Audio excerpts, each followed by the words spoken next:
Which degree is better to choose? Most students are confused about English language and literature.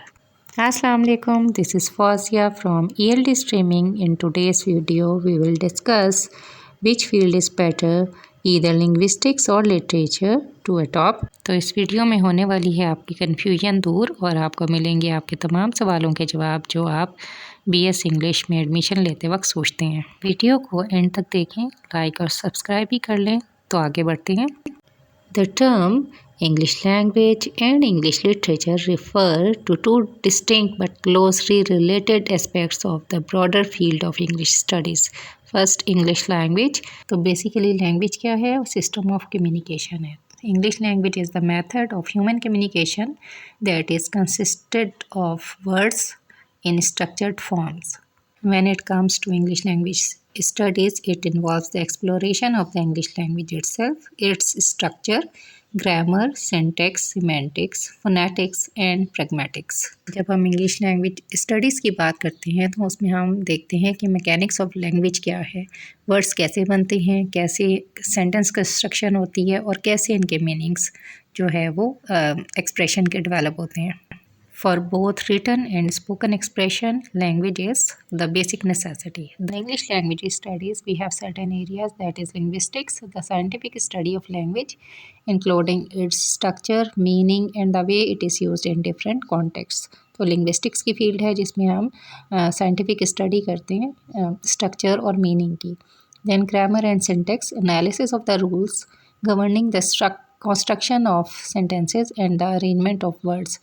तो जब इन structures की हम construction के rules के बारे में बात करते हैं तो ग्रामर की फील्ड आ जाती है। Then phonetics and phonology, examination of the sounds of the language and their systematic organisation. Sound से रिलेटेड जो चीज़ें होती हैं जो हम स्टडी करते हैं लैंग्वेज में, वो फोनेटिक्स और फोनोलॉजी के अंडर आती हैं। Then semantic as the study of meaning in language, जब हम कोई भी बात का लिटरल मीनिंग लेते हैं लैंग्वेज में तो वो सिमेंटिक्स स्टडी करता है। Pragmatics, investigation of how context influences the interpretation of language. Different जो कॉन्टेक्स्ट होते हैं उसमें लैंग्वेज का मतलब बदल जाता है, तो उसको जो हम स्टडी करते हैं वो प्रैग्मेटिक्स की फील्ड कहलाती है। Language acquisition, how individuals learn and acquires language skills.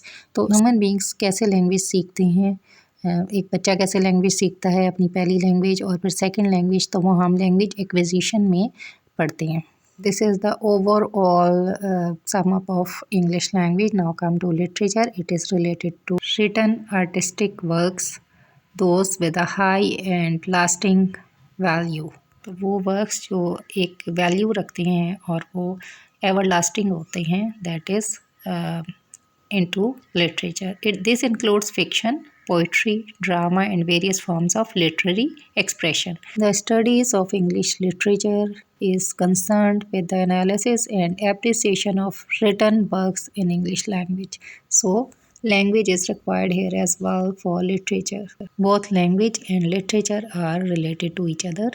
Literatures में जो है हम डिफरेंट कल्चर्स को, पर्सपेक्टिव्स को, वैल्यूज़ को देखते हैं जो हमारी सोसाइटी को तश्कील देने में अहम किरदार अदा करती है। अब जो एरियाज़ हैं लिटरेचर के वो कौन से हैं, इनको वन बाय वन देखते हैं। Literary analysis is the interpretation of literary works to uncover themes, symbol and meanings. कोई भी जो राइटर है उसका जो भी प्ले है या नॉवल है या पोइट्री है, उसको जब हम उसको उसके थीम को देखते हैं, उसमें जो डिफरेंट सिंबलिज्म यूज़ हुआ है या मीनिंग, तो वो लिटरेरी एनालिसिस कहलाता है। Historical context, understanding literature in its historical and cultural context. History of literature क्या है, किस ज़माने में लिखा गया, उसमें उस टाइम पे कल्चर को कैसे रिप्रेजेंट कर रहा है, उसकी स्टडी हिस्टोरिकल कॉन्टेक्स्ट में हम पढ़ते हैं। जॉनरास जो हैं, when we study different literary genres such as fiction, poetry, drama and non fiction, जब हम इसकी स्टडी करते हैं तो ये जॉनरा कहलाता है।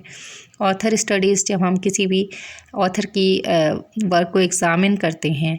Author studies is related to examining the works of specific authors and understanding their unique styles and contributions.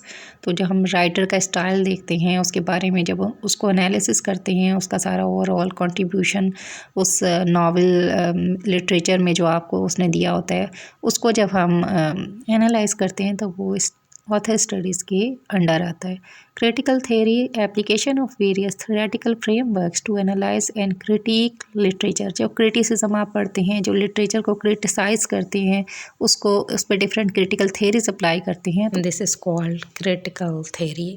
अब जो डिग्रीज़ हैं जो हमें अवेलेबल हैं इस टाइम पे, वो BS इंग्लिश हाइब्रिड है, जिसमें लिटरेचर और लैंग्वेज इकट्ठा पढ़ाते हैं। फिर इंग्लिश लिटरेचर में BS हो जाता है। फिर BS linguistics, that is totally related to English language. फिर BS अप्लाइड लिंग्विस्टिक्स है, इसमें हम जो लैंग्वेज के एक्सपेक्ट्स हैं उसको प्रैक्टिकल लाइफ में कैसे अप्लाई करते हैं वो हो जाता है। फिर टैफल की सर्टिफिकेशन है, टिसोल सर्टिफिकेशन है और ELT की फील्ड है।